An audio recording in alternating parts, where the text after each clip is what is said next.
Please welcome with me, Tal Speech.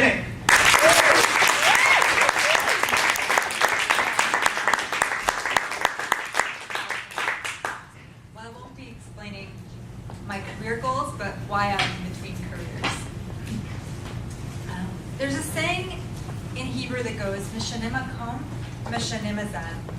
In English, that means change your location, change your luck. And that's what I'm hoping will happen. Hi everyone, my name is Tal Speech, and I moved to Los Angeles, California 3 months ago to start a new chapter in my life. Why would I want to change my luck? Well, here is my story.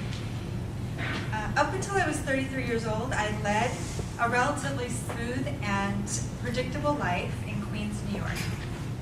School, work, family, travel, some serious boyfriends, more school. I always wanted to leave New York and move to a different city.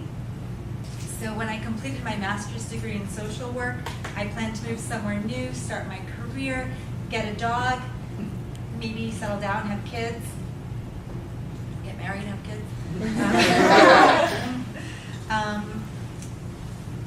But things didn't go exactly as planned, and when I turned 34, my life changed completely, just like that. I was living in Portland, Oregon when things went awry. A few days before things changed forever, I had celebrated my first year in Portland, and I was very excited because I was feeling very optimistic about the future. I had made a nice group of friends. I had adopted my dog Tipper, and I loved my job, a clinical therapist on a crisis hotline. There's another saying that goes, "There's no such thing as a coincidence," and it doesn't seem unlikely to me that the universe found me a job as a crisis counselor to prepare me for my own upcoming crisis. The bad news came in the form of a frantic call from my cousin Susan. "Tal, come right away." She was calling to tell me that my father had come to her house in the middle of the night and knocked on her door and asked me to be let in, and he wanted to sleep there. She explained that my powerhouse of a father, my best friend in the whole world, was disoriented and disheveled, and he appeared to be in a state of emergency. I later learned that my father was suffering from something called Lewy body dementia. It's a combination of Parkinson's and Alzheimer's disease. Within a couple of days of the call, I was back in New York. I had packed my things, I quit my job, and I had dragged myself away from where I had built my life in Portland, Oregon, to take care of the father that I loved. These were the first steps in a very long journey. Sorry, I get a little emotional. For the next 5 years, I watched the most important person in my life lose his grip on reality. I struggled with profound depression and loneliness as our family and friends slowly distanced themselves from my angry and confused father, who sometimes would call them at inappropriate hours and demand answers to nonsensical questions. The neighbors kept their distance too because no one found it charming to see my father arguing with our dining room chairs.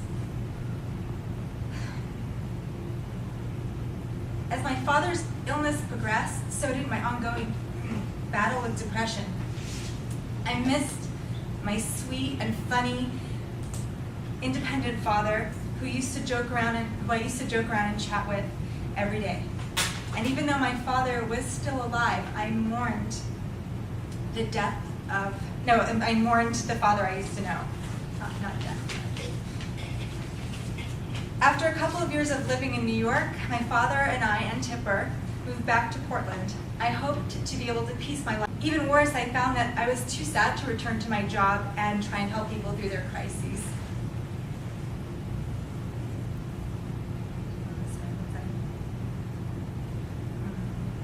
All I really wanted to do was to take a nap. and if I could find the energy, have a good cry. It became obvious that we had to move somewhere with better weather. For better or for worse, I chose Los Angeles, California, where there are 292 sunny and partially sunny days per year. On May 5th of this year, my father died, 10 days after our move to California. It was our last journey together. Although I miss my father and I am sad to lose him, this last journey brings with it much more than loss. For me, it brings an end to pain and an end to suffering.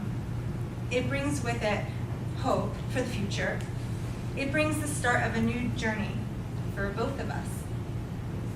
And although I don't know what the future holds, I can say with certainty, I feel braver than I have ever felt before, because I have already survived what I was afraid of the most.